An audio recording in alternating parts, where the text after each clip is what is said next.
નમસ્કાર. નિર્માણ ન્યૂઝની વિશેષ રજૂઆત સાથે હું છું યજ્ઞ ત્રિવેદી. દર્શક મિત્રો, આજે એક મહત્વના મુદ્દાને લઈને ચર્ચા વિચારણા કરવા આવ્યા છીએ. એમ કહેવાય છે કે શાસ્ત્રોમાં વર્ણવવામાં આવેલું છે કે આપણા 16 જેટલા સંસ્કાર છે અને 16 સંસ્કારમાંનો એક સંસ્કાર એટલે કે ગર્ભાધાન સંસ્કાર. જ્યારે ગર્ભાધાન સંસ્કારની આપણે અત્યારના સમયમાં વાત કરતા આવીએ છીએ તો ત્યારે ઘણા બધા વ્યક્તિઓ એમ કહેતા હોય છે કે આની ઉપર અત્યારે કેમ વાત કરવી, કારણ કે અત્યારે એનું મહત્ત્વ તો અમે સમજીએ છીએ, પરંતુ શાસ્ત્રોમાં જે વર્ણવવામાં આવ્યું છે, જેને અનુલક્ષીને અત્યારે તો વર્ણન કરવામાં આવ્યું છે, તે અનુસાર લોકો ગર્ભાધાન સંસ્કારને સમજે છે કે કેમ, તેને લઈને પણ એક સવાલ જોવા મળતો હોય છે. એક વાત સાચી છે કે અત્યારે મોડર્ન જમાનો છે, મોડર્ન જમાનામાં લોકો ક્યાંક અત્યારે આ બધી બાબતોને ક્યાંક વધુ પડતી જોતા નથી. હા, થોડી ઘણી અવગણના કરી રહ્યા છે, પરંતુ આનો સાચો અર્થ શું છે તે સમજાવવાનો એક પ્રયાસ અમદાવાદમાં અત્યારે તો કરવામાં આવી રહ્યો છે. અમદાવાદમાં ઘણા બધા એવા જે કપલ્સ છે કે જેમને ગર્ભાધાન સંસ્કાર એ શું છે, ગર્ભમાં જે બાળક છે તેમાં સંસ્કારનું સિંચન કરવું એ શું છે, તે પણ એક સમજાવવાનો એક નવતર પ્રયોગ હાથ ધરવામાં આવ્યો છે.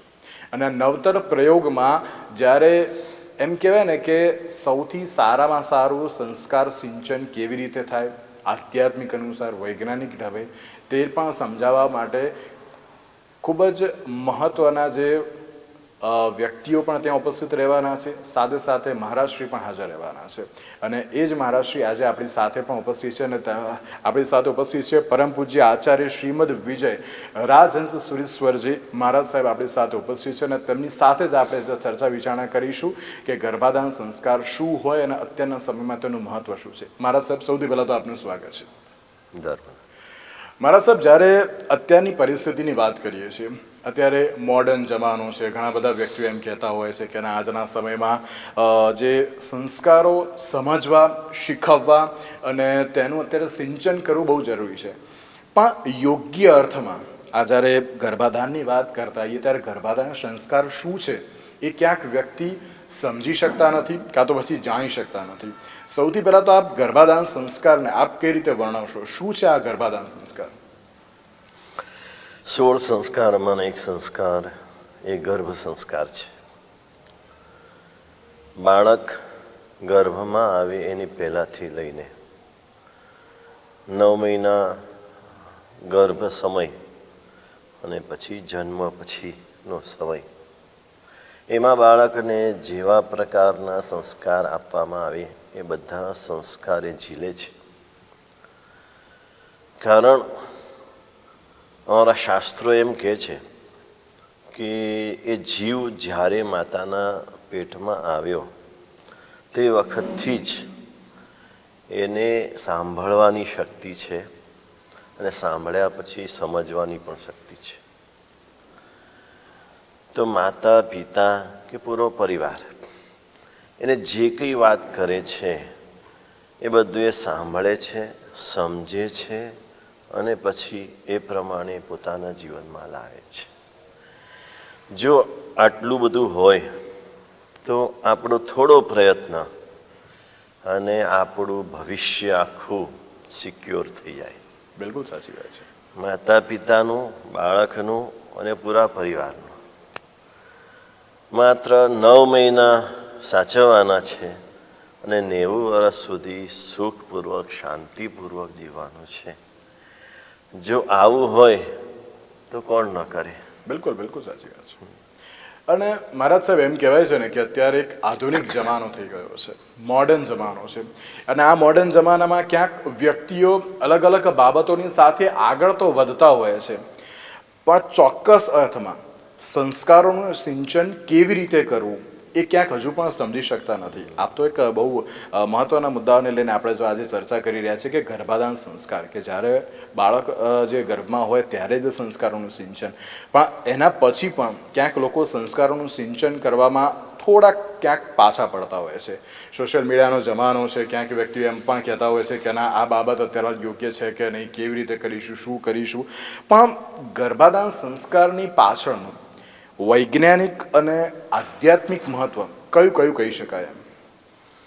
એટલે લોકોને આ સમજ નથી, એટલે સમજ આપવા માટે જ અમે આ કાર્યનો પ્રારંભ કર્યો છે કે તમારે શું સંસ્કાર આપવા, ક્યારે આપવા, કેવી રીતે આપવા, શું ન આપવા, આ બધી વાતો બહુ સૂક્ષ્મતાથી અમારી આખી ટીમ છે અને એ ટીમે આખો કોર્સ તૈયાર કરેલો છે 9 મહિનાનો, અને 9 મહિના પહેલાંનો અને 9 મહિના પછીનો પણ. એ કોર્સ પ્રમાણે જે માતા જો બરાબર એ પ્રમાણે કરે તો એમને જેવું બાળક જોઈએ છે તેવું બાળક આજે પણ જન્મે છે. એવું રૂપવાન, એવું સ્વરૂપવાન, પૂર્ણ ઇન્દ્રિયવાળું, પૂર્ણ આરોગ્યવાળું અને એની સાથે ગુણ સંપન્ન અને સંસ્કાર સંપન્ન બાળક. આવા અનુભવો ઘણા બધા થયા પછી આજે અમે આ બાબતમાં એકદમ નિશ્ચિત છીએ કે આ ગર્ભ સંસ્કાર દરેકે કરવા જ જોઈએ અને કરવાથી એકાંતે લાભ છે. પેલી શાસ્ત્રની વાત હતી, શાસ્ત્રએ તો કીધેલું હતું, બિલકુલ. પણ જ્યારે અમે આ કાર્ય પ્રારંભ કર્યો ને પ્રારંભ કર્યા પછી જેમ જેમ રિઝલ્ટ મળતો ગયું, એ લગભગ 16 વર્ષ થયા આ કાર્યને પ્રારંભ કરે. આજે પૂરા વર્લ્ડમાં આ કાર્ય પહોંચ્યું છે અને અનેક બાળકોના જન્મ થઈને એ મોટા પણ થઈ ગયા છે. અને ત્યારે એનું રિઝલ્ટ જોયા પછી કોઈ પણ વ્યક્તિને સ્વીકારવું પડે, આમાં કોઈ સાયન્સ પણ વચ્ચે ન આવે કે કોઈ શાસ્ત્ર પણ ન આવે. અનુભવ એવી વસ્તુ છે કે અનુભવ કર્યા પછી બીજા કંઈ તર્ક વિતર્ક રહેતા જ નથી. બહુ સાચી વાત છે. મહારાજ સાહેબ, એમ કહેવાય ને કે તમે જે રીતે કહ્યું કે ના, અત્યારે બાળકનો જે જન્મની બાબત હોય તેમાં દરેક વ્યક્તિ એમ વિચારતા હોય છે કે ના, મારું બાળક સંસ્કારી હોય, મારું બાળક અત્યારે તો જે ભવિષ્યમાં સારામાં સારી અત્યારે પ્રગતિ હાંસલ કરે તેવું બને. પણ તેની સાથે એવું નથી લાગતું આપને કે ગર્ભાધાન સંસ્કાર ઉપર જે આપ જે અત્યારે હાલ ચર્ચા તો કરી રહ્યા છો, પણ ગર્ભાવસ્થાના 9 મહિનાને કેવી રીતે એક દિવ્ય અને સકારાત્મક ઉત્સવ બનાવી શકાય તે પણ અત્યારે લોકો સમજતા નથી. તમે જે રીતે ગર્ભાધાન સંસ્કારની તમે વાત તો કરી કે ના, અત્યારના સમયમાં જે આ 3 દિવસ એની ઉપર જે તમે ચર્ચા કરવાના છો, સંસ્કારના સિંચનની પણ અત્યારે તો જે બાબત કહેવાના છો, પણ આ 9 મહિના સુધી કેવી રીતે કરવું એ પણ બહુ મહત્વનું છે. કારણ કે આપણે એમ કહેવાય ને કે ના, આપણે જમીએ છીએ તો રોજ ને રોજ બરાબર, રોજ જમીએ છીએ, નહીએ છીએ, ઊંઘીએ છીએ, બધું જ. પણ આ જ રીતે સંસ્કારોનું સિંચન જો 9 મહિના અત્યારે કરવામાં આવે તો તેનાથી ઘણો બધો ફાયદો પણ થઈ શકતો હોય છે. આપ તેને પણ કઈ રીતે જુઓ છો? આને અમે નામ જ આપ્યું છે હેપી જર્ની. Happy journey. હા, એટલે અત્યારની માતાઓને આનો બહુ ડર હોય છે હા, કે હવે આ સમય કેવી રીતે પસાર કરશું ને શું થશે ને બાળકનો જન્મ કેવી રીતે થશે ને તકલીફ આવશે તો શું કરશું. આ બધાનો ઉકેલ આની અંદર મેં બતાવ્યો છે. અને 9 મહિનાનો કોર્સ છે.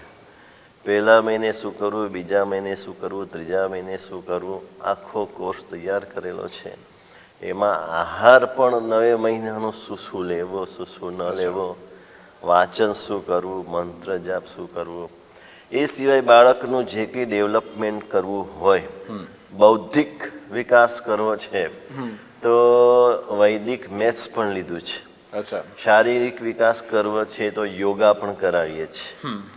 આ બધું અંદર આર્ટ પણ સામેલ કર્યું છે. અચ્છા. એટલે માતા તે દિવસોમાં આર્ટ પણ કરે એટલે પ્રસન્ન રહે, ખુશ રહે, રાજી રહે, એનું મન એમાં પરોવાયેલું રહે તો પેલું બધું ભૂલી જાય. બિલકુલ, બિલકુલ સાચી વાત છે. એટલે એમ કહેવાય છે ને કે અત્યારના સમયમાં બાળકના જો સંસ્કારનું સિંચન કરવું હોય તો આપણે બાળકને તો એક સારા એવા સંસ્કાર આપવા જોઈએ. પણ મહારાજ સાહેબ, એમ કહેવાય ને કે જ્યારે બાળકની વૃદ્ધિની વાત થતી હોય, સંસ્કારની વાત થતી હોય, તેમાં સૌથી મહત્ત્વનું જે ભૂમિકા હોય છે એ માતા પિતાની હોય છે. અને જ્યારે આ ગર્ભાવસ્થા દરમિયાન માતા પિતાની અત્યારે તો શું ભૂમિકા હોવી એ બહુ જરૂરી છે.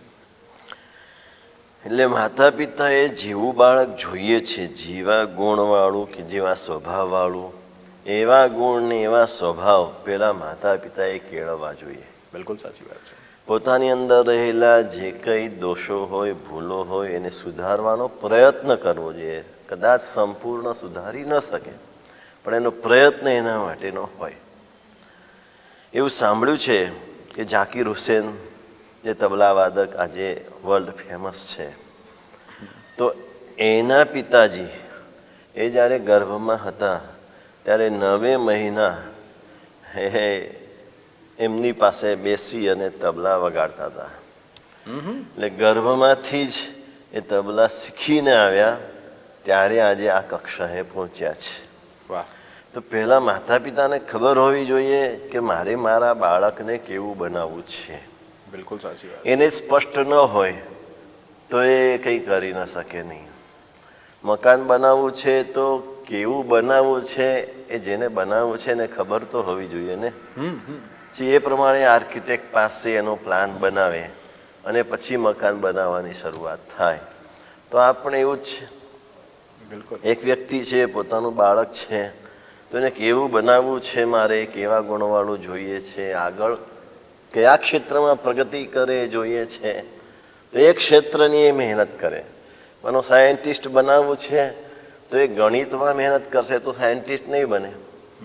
એને સાયન્સ ભણવું પડશે, સાયન્સ વાંચવું પડશે, એને સંભળાવવું પડશે, અને સમજવું પણ પડશે. હા, થોડું સમજવાનો પ્રયત્ન પણ કરવો પડશે. બિલકુલ બિલકુલ. તો પછી સાયન્ટિસ્ટ બનશે.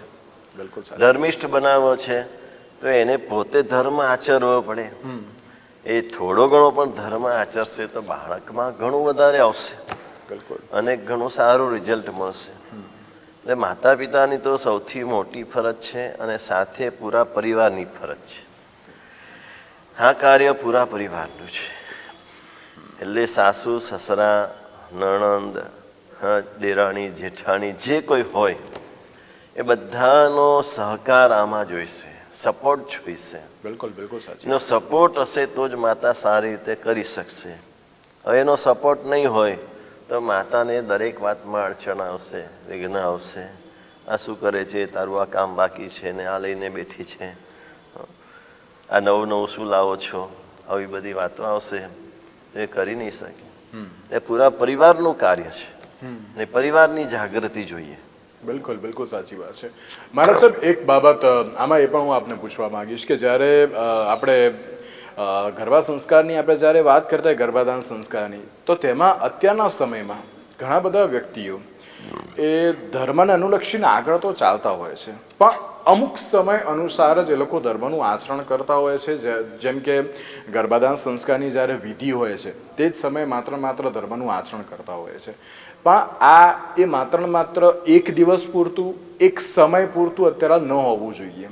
આપ એ ધર્મની જે મહત્વતા છે કે આધ્યાત્મિકતા તરફ વળવું જોઈએ. જો આધ્યાત્મિકતા તરફ વળીશું તો જ આપણે આપણા દીકરાનો જે સંસ્કારનું સિંચન સારું કરી શકીશું. આપ એ ધર્મ તરફ અત્યારે તો જે જનતા અત્યારે પ્રેરાય તેના માટે પણ આપ શું કહેશો? આજે તો ધર્મની અત્યંત તાતી જરૂરિયાત છે. બિલકુલ સાચી વાત છે. આજે જે પરિસ્થિતિ છે એમાં જો પ્રજાને, દેશને કે દુનિયાને કોઈ બચાવનાર હોય તો એકમાત્ર ધર્મ છે. એને લાગવું જોઈએ અને એ લાગી જાય તો ધર્મની પ્રવૃત્તિ સારી રીતે કરશે.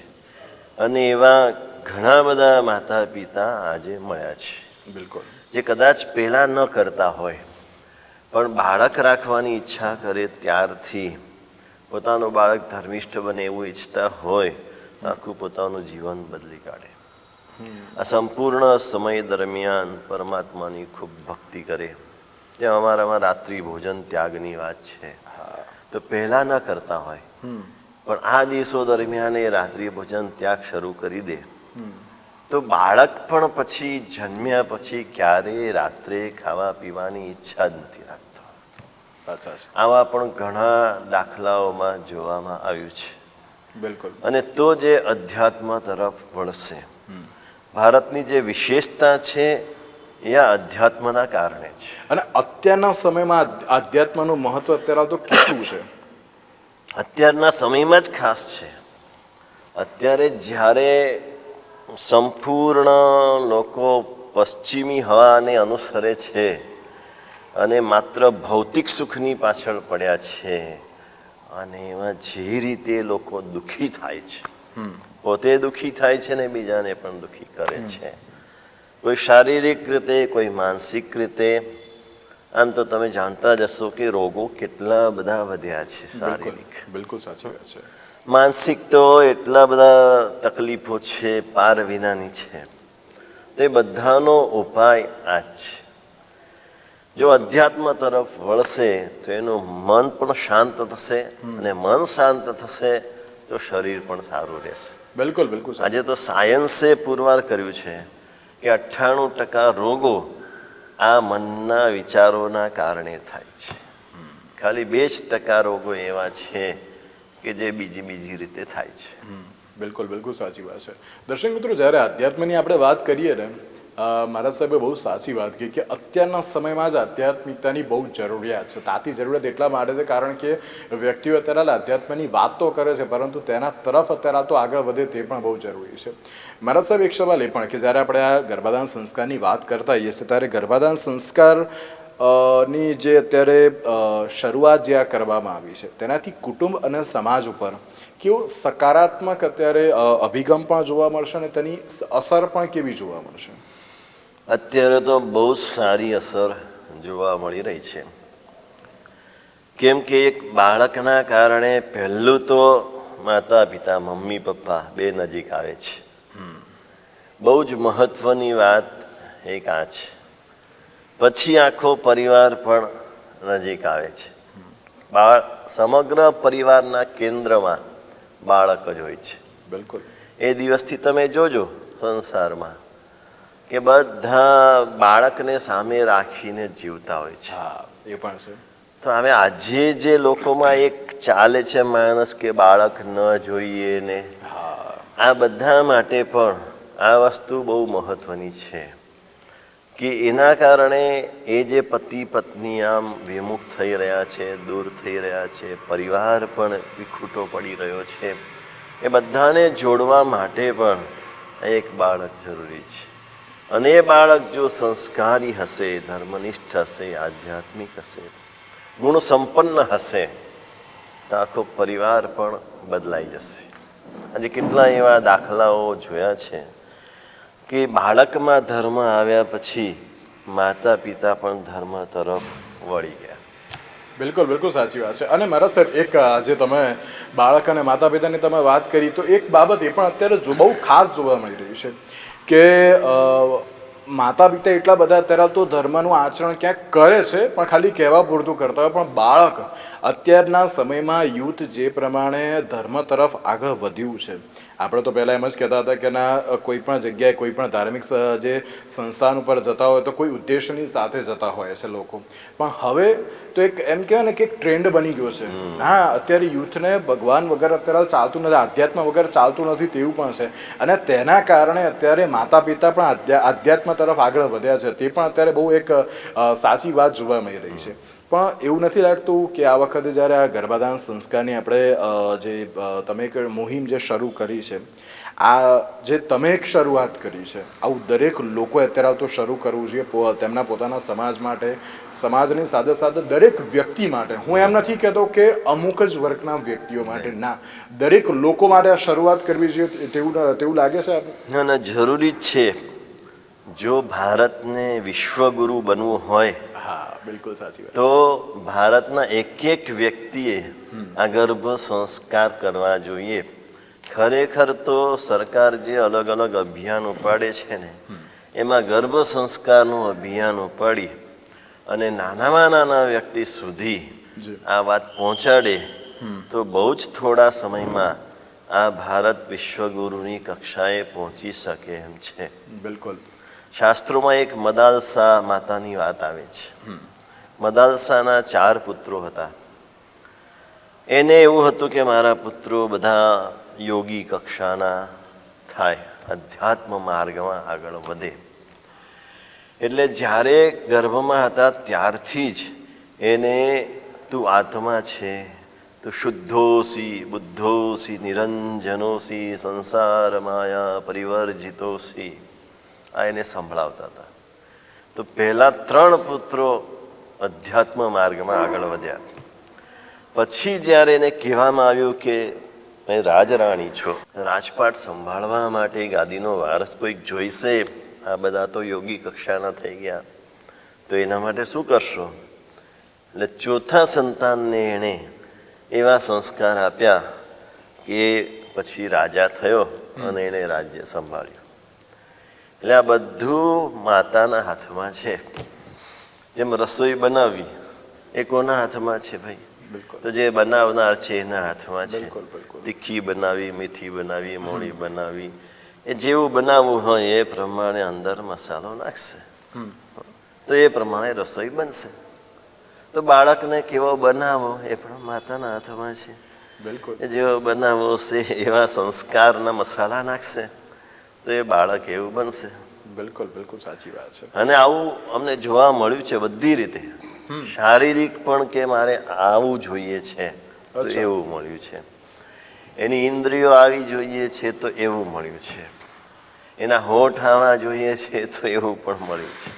દરેક બાબતમાં બિલકુલ એની આંખ આવી લાંબી જોઈએ છે તો એવું પણ થયું છે. જે માતા પિતામાં ન હોય છતાં બાળકમાં આવે બિલકુલ એ આ સંસ્કારના કારણે.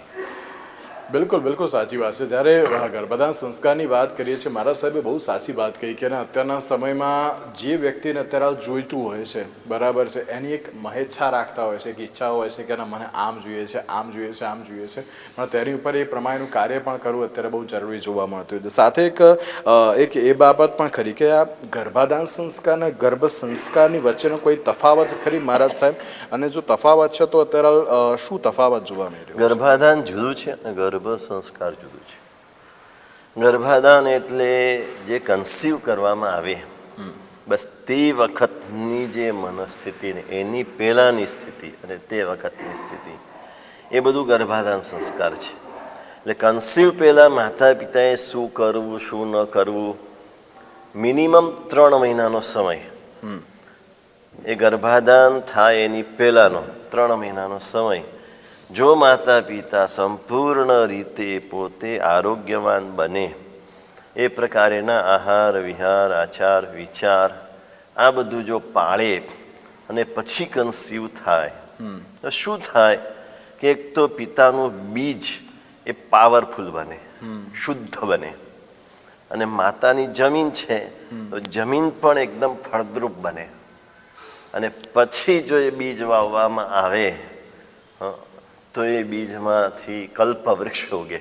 બિલકુલ સાચી વાત. આ તાકાત છે. એટલે એ ગર્ભાધાન છે. એ ગર્ભ રહ્યો પછી જે 9 મહિના કરવાનું છે એ ગર્ભ સંસ્કાર છે. બિલકુલ બિલકુલ સાચી વાત છે. અને ગર્ભાધાન સમયે જ્ઞાન, ભક્તિ અને આધ્યાત્મિક શક્તિઓનું સંચાર પણ કેવી રીતે થતો હોય છે? બસ જ્ઞાનમાં એ જે ધર્મને માનતા હોય અથવા તો જે વિષયમાં એણે બાળકને નિષ્ણાત બનાવવો હોય એ વિષયનું જ્ઞાન એણે મેળવવાનું છે. જેમ કોઈને સંગીતમાં નિષ્ણાત બનાવવું છે તો માતા પિતાને એ સંગીતનો સા પણ નથી આવડતો. હા, તો શું કરશે? તો ખાલી સારે ગમ પધ નિસા આટલું શીખશે ને તો પણ બાળક સંગીતમાં આગળ વધશે. બિલકુલ સાચી વાત છે. એટલે એ કામ એણે ત્યાં કરવાનું છે. જેવું બનાવવું છે તેવું બનાવવા માટે પોતે એનો પ્રયત્ન કરે. આધ્યાત્મિક બનાવવું છે તો આધ્યાત્મિકતામાં પોતે આગળ વધે, પરમાત્માની ભક્તિ કરે, શાસ્ત્રોનું વાંચન કરે. જી, મારે ત્યાં અનેક શાસ્ત્રો છે, જેમ કલ્પસૂત્ર સર્વજન પ્રસિદ્ધ છે, તો એ કલ્પસૂત્રનું વાંચન પોતે કરે કે કોઈની પાસે સાંભળે. એવી રીતે ભક્તામર સ્તોત્ર વગેરે સ્તોત્રો છે સંસ્કૃતની અંદર, તો એનું ગાન કરે, ભક્તામર સાંભળે. હમણાં જ ગૌતમભાઈ તમને રસ્તામાં મળ્યા, જી, એ ગૌતમભાઈએ જ વાત કરી, એને દીકરીનો દીકરો હતો તો એને ભક્તામર 9 મહિના બરાબર સાંભળ્યું હતું. અત્યારે ભક્તામર મૂકે ને એટલે એ કીટ હશે જુએ ને કીટ હશે સાંભળે, એમ કે 9 મહિના સાંભળેલું છે એટલે એની અસર છે કે હા તો મને ખબર છે. એટલે એકદમ એકાગ્ર થઈ જાય, રડતો હોય તો શાંત થઈ જાય, ઊંઘતો ન હોય તો ઊંઘવા લાગે. બિલકુલ બિલકુલ આ બધું થાય છે. બિલકુલ. અને એક છેલ્લો સવાલ મહારાજ સાહેબ કે ગર્ભાધાન સંસ્કારથી આવતી પેઢીને નૈતિકતા અને સાથે સંસ્કૃતિ એ કેવી રીતે મજબૂત બની શકે છે? બસ એના પાઠ શીખવાડવાના છે, મોરલ એજ્યુકેશન. બિલકુલ. જેટલું તે વખતે નૈતિકતાના, નીતિમત્તાના, પ્રામાણિકતાના અને ભારતીય સંસ્કૃતિના એ પાઠ એને શીખવાડવામાં આવશે. એ પ્રમાણે જો પરિવાર આચરણ કરશે, થોડું પણ આચરણ કરશે, તો બાળકમાં એ આવશે. બિલકુલ. જેમ એના મમ્મી પપ્પા હોય તો એના માતા પિતાને પગે લાગતા હશે તો પેલો બાળક પણ મમ્મી પપ્પાને પગે લાગતા શીખશે. બિલકુલ સાચી આ વાત. સંસ્કૃતિ છે. બિલકુલ બિલકુલ. એ દેરાસર મંદિર જતા હશે તો આને પણ દેરાસર મંદિર જવાનું મન થશે. એ ઘરમાં પ્રાર્થના કરતા હશે, મંદિરની પાસે આરતી કરતા હશે તો એ જોઈને, એ સાંભળીને એ પણ એ તરફ વળશે. બિલકુલ. એટલે સંસ્કૃતિની રક્ષા કે નીતિને પ્રામાણિકતાના પાઠ પણ આ વખતે જો આપવામાં આવે તો આ ભારતમાં જે બહુ અત્યારે જરૂરત છે નીતિમત્તાની, પ્રામાણિકતાની, એ બધું એવા જ આગળની પેઢી જન્મે જે નીતિમાન હોય, બિલકુલ, જે બિલકુલ. પ્રામાણિક હોય અને એનાથી જ ભારત સારું બનવાનું છે. જી, અમારા સાહેબ એક 30 સેકન્ડમાં એક મેસેજ શું આપશો આપ દરેક લોકોને? બસ બધાને એક જ વાત મારે કરવાની છે કે અમારા ભગવાન પણ કહી ગયા છે, દરેક ધર્મશાસ્ત્રો પણ કહે છે કે ભારતનું ભવિષ્ય ઉજળું છે. પણ એમ કંઈ ઉપરથી કોઈ આવવાનું નથી. આપણે ઉજળું બનાવવાનું છે અને આપણે ઉજળું બનાવવા માટે પહેલાં આપણે સારા બનવાનું છે.